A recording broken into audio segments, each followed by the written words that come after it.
నేను చెప్పదలుచుకున్న సన్నాసులను ఎవడైనా 3 నెలల్లో 6 నెలల్లో ఈ ప్రభుత్వం ఉండదు అని గ్రామాలకు వచ్చే మా కార్యకర్తలు వాళ్ళని పట్టుకొని యాప చెట్టు కట్టేసి లాగుల తొండలిడ్చి కొడతారని చెప్పి నేను ఈ సందర్భంగా చెప్పదలుచుకున్నా.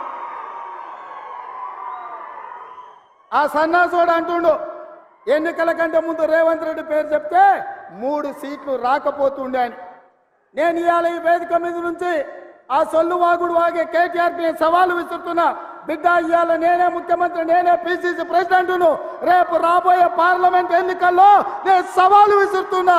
నీ చేతనైతే దమ్ముంటే నువ్వు మొగోడు అయితే ఈ తెలంగాణ రాష్ట్రంలో బిడ్డ ఒక్క సీటు గెలిచి చూపించు. నీ అయ్యా నువ్వు వస్తావో నీ అయ్య వస్తాడో మా కార్యకర్తలు చూసుకుంటారు. బిడ్డ, నువ్వు అనుకుంటున్నావా అల్లా తప్పగాడని? అల్లా తప్పగాలం కాదు, అవులగాలలాక అయ్య పేరు చెప్పుకొని కుర్చీలో కూర్చోలేదు సన్నాసోడా.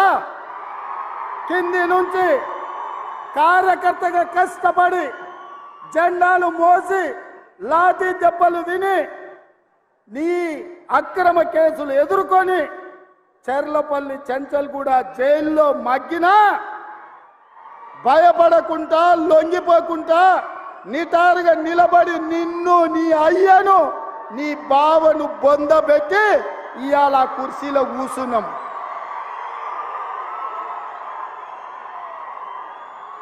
ఈ కుర్చీ ఇనాం కింద వచ్చింది కాదు, ఈ కుర్చీ అయ్య పేరు చెప్తే వచ్చింది కాదు బిడ్డ.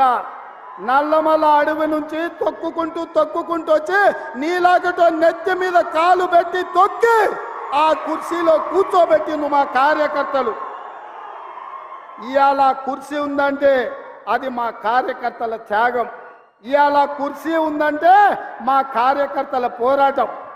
ఈ కార్యకర్తలు వీళ్ళు నాకు అండగా నిలబడ్డంత కాలం, నన్ను భుజాల మీద మోసినంత కాలం, నువ్వు కాదు, నిన్ను పుట్టించిన నీ అయ్య కాదు, వాళ్ళ దేవుడు వచ్చినా ఈ కుర్చీని తాకలేరని నేను ఇవాళ చెప్పదలుచుకున్నా.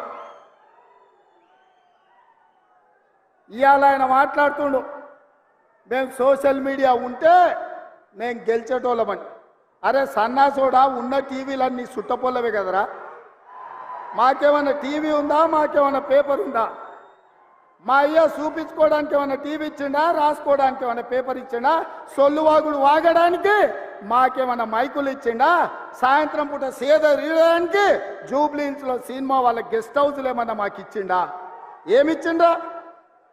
మా కార్యకర్తలు కష్టపడితే, మా కార్యకర్తలు నిలబడి కొట్లాడితే మాకు ఇవాళ ఈ అధికారం వచ్చింది.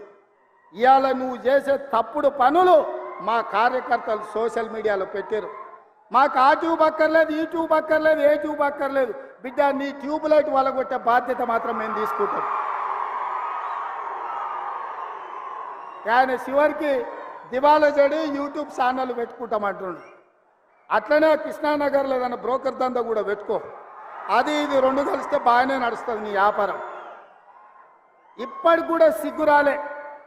వాళ్ళ కుటుంబం తోసుకుంటే తెలంగాణ ప్రజలు చెప్పు తీసుకొని కొట్టినరు అనే సంగతి ఆయనకు అర్థం కాలే.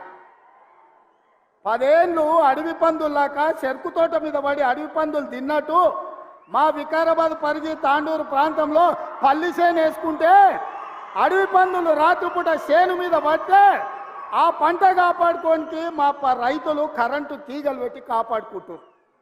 అట్లనే తెలంగాణ ప్రజలు అడవి పందుల్లాక తెలంగాణ మీరు తెగమెక్కుతుంటే కరెంటు వైర్లు పెట్టి మిమ్మల్ని కరెంటు తీగలకు బలిచ్చి ఇవాళ కాంగ్రెస్ పార్టీని అధికారంలోకి తీసుకొచ్చారు.